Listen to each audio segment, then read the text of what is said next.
Result जो कल परसों आए हैं उनको देख करके क्या है कि कांग्रेस लगातार सबको पता है 2-2 घंटे के लिए जी चुनाव आयोग ने साइट बंद कर दी थी। नरेंद्र सिंह तोमर दमिनी विधानसभा पर 2 घंटे के लिए साइट घोषित कर दी और वहां प्रत्याशी कांग्रेस के आगे चल रहे थे 8,000 वोटों से। 2 घंटे के बाद ये कह दिया कि जीत गए 24,000 वोटों से। तो इस बात से हमें तकलीफ है। हम इस विषय में चंद्रचूड़ जी से मिलेंगे, CJI और चंद्रचूड़ जो है DY चंद्रचूड़ जी से हम इस बात को रखेंगे। अगर इसी तरीके से लोकतंत्र की हत्या हो गई तो ये तो चाहते हैं कि विपक्ष खत्म हो जाए। ऐसे तानाशाही रही तो सारे विपक्ष को बहिष्कार करना होगा। और हमारे राष्ट्रीय अध्यक्ष जो है मल्लिकार्जुन खड़गे जी, हम उनसे भी मिलेंगे और CJI जी से भी इस विषय में बात करेंगे कि चुनाव आयोग का EVM को बैन किया जाए और तब जाकर के 24 में चुनाव होगा। वरना विपक्ष जो है पूरा का पूरा खंडन करे 24 के चुनाव का, क्योंकि ये किसी को नहीं पनपने देने वाले। नमस्कार, मैं हूं कुलदीप, आप देख रहे हैं हेडलाइंस उत्तर प्रदेश। इस वक्त मेरठ में है और अतुल प्रधान का आमरण अनशन लगातार जारी है। पूनम पंडित जी हैं, समर्थन देने के लिए आए, इनसे बातचीत करते हैं मुद्दे को देख करके या नेता को देख करके किस हिसाब से आए और क्या इस मुद्दे को लेकर सोचते हैं। स्वागत है जी आपका। धन्यवाद।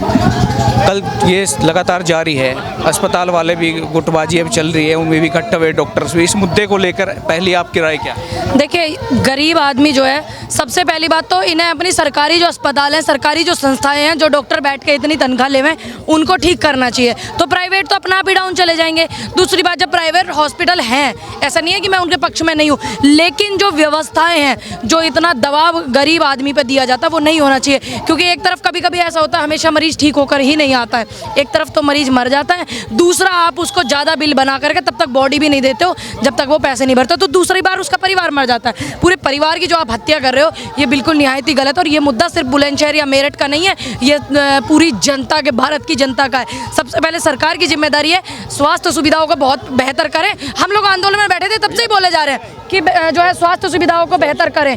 ये होना चाहिए। अगर ये नहीं होगी तो ऐसे ही होगा।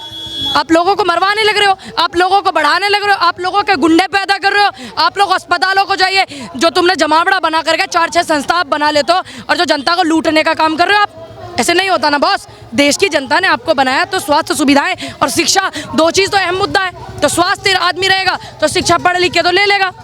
लेकिन ये मुद्दा सदन में भी उठा, नेता प्रतिपक्ष अखिलेश यादव जी उन्होंने भी उठा, बावजूद इसके कहीं अभी तक कोई असर मुझे लगता नहीं कि इसका मेरठ में या किसी से वार्ता। कोई बात नहीं, शुरू में जब देश में किसान आंदोलन हुआ था उसका असर भी नहीं लगा रहा था क्या?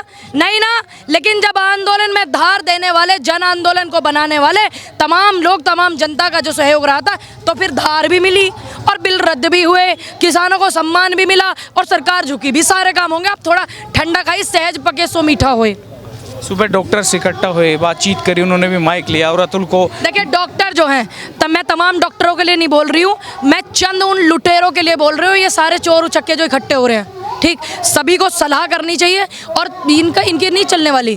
डॉक्टर बैठे, डॉक्टर, चोर उचक्के नहीं, डॉक्टर को भगवान का रूप दिया जाता है इस सनातन संस्कृति में, भारत की संस्कृति में, ठीक है। तो डॉक्टर बैठे, डॉक्टर ही इस पर निर्णय कर पाएंगे, चोर उचक्के नहीं कर पाएंगे। कैसे देखते हैं, क्योंकि अभी चुनाव भी हैं, आप लगातार सक्रिय सोशल मीडिया पे भी रहते हैं, तमाम मुद्दों पर अपनी राय भी रखती हैं, सरकार को घेरने का काम करते हैं। सरकार की नियति जो है और नियति जो है उनको घेरने का काम करते हैं और करते रहेंगे। क्या काम होता है एक अच्छे और देश हित में रहने वाले व्यक्ति का? हिंदुस्तान की मैं एक नागरिक हूँ, एक बेटी हूँ, तो मेरी क्या जिम्मेदारी है कि मैं हिंदुस्तान के जो मुद्दे हैं उनको उठाऊँ, असल मुद्दों पर मैं बात करूँ, जनता के मुद्दों पर मैं बात करूँ। यही मेरा काम है, यही मेरी जिम्मेदारी है। तो ये रिजल्ट जो कल परसों आए हैं उनको देख करके क्या है कि कांग्रेस लगातार सबको पता है 2-2 घंटे के लिए जी चुनाव आयोग ने साइट बंद कर दी थी। नरेंद्र सिंह तोमर दमिनी विधानसभा पर 2 घंटे के लिए साइट घोषित कर दी और वहां प्रत्याशी कांग्रेस के आगे चल रहे थे 8,000 वोटों से। 2 घंटे के बाद ये कह दिया कि जीत गए 24,000 वोटों से। तो इस बात से हमें तकलीफ है। हम इस विषय में चंद्रचूड़ जी से मिलेंगे, CJI और चंद्रचूड़ जो है DY चंद्रचूड़ जी से हम इस बात को रखेंगे। अगर इसी तरीके से लोकतंत्र की हत्या हो गई तो ये तो चाहते हैं कि विपक्ष खत्म हो जाए, चाहे वो उत्तर प्रदेश में विपक्ष हो या देश में विपक्ष हो। ये तो चाहते हैं ताकि वो इसमें संज्ञान ले में। ऐसे लुटेरों से काम नहीं चलने वाला।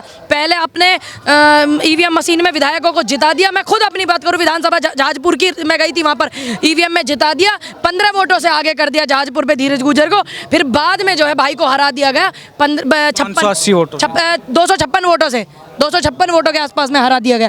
तो ये इस बात से हमें तकलीफ है। निष्पक्ष चुनाव होने चाहिए, EVM के खिलाफ तमाम विपक्ष को इकट्ठा होना चाहिए, तमाम किसान आंदोलन के साथियों को, किसान संगठन चलाने वाले यूनियन चलाने वाले तमाम लोगों को, क्योंकि जिस देश में ईवीएम बनी है वहाँ इससे चुनाव नहीं होता, हम भी नहीं चाहते। हम बैलेट पेपर से चुनाव करना चाहते हैं। 4-5 राज्यों के जो आ गए, एक राज्य में तेलंगाना में सरकार बनी है जहाँ इन्होंने रिजल्ट ठीक दिखा, हम तेलंगाना को भी वापस करने के लिए तैयार है, वहाँ भी दोबारा चुनाव करवाने के लिए तैयार है। सीजीआई चंद्रचूड़ जी से निवेदन है, जब मिलूंगी तो यही मेरा एक पॉइंट है कि 5 राज्यों में दोबारा चुनाव कराया जाए और ईवीएम को बैन किया जाए। आखिरी सवाल, 24 को लेकर क्या तैयार है? क्या बीजेपी का अगर ऐसे ही रहा, जो इसी तरीके से तानाशाही रही तो सारे विपक्ष को बहिष्कार करना होगा। और हमारे राष्ट्रीय अध्यक्ष जो है मल्लिकार्जुन खड़गे जी, हम उनसे भी मिलेंगे और सीजीआई जी से भी इस विषय में बात करेंगे कि चुनाव आयोग का ईवीएम को बैन किया जाए और तब जाकर के 24 में चुनाव होगा। वरना विपक्ष जो है पूरा का पूरा खंडन करे 24 के चुनाव का, क्योंकि ये किसी को नहीं पनपने देने वाले। इस बात को हम अपनी रखने वाले हैं चंद्रचूड़ जी के सामने।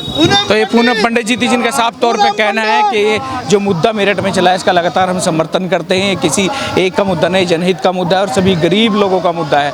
वहीं सरकार की बात की, जहां चुनाव जो 3-4 राज्यों में जो चुनाव उनके नतीजों को लेकर बात की, तो कहीं ना कहीं उनको ईवीएम पर सवाल फिर से उठाते मिले और ये कहा कि 24 में अगर इसी तरह व्यवस्था चली रही तो विपक्ष को मिलकर चुनाव का खंडन करना होगा। यही एक तरीका आखिरी बचा है विपक्ष के पास। अपने सहयोगी अंकित के साथ मैं कुलदीप सिंह, बेरठ।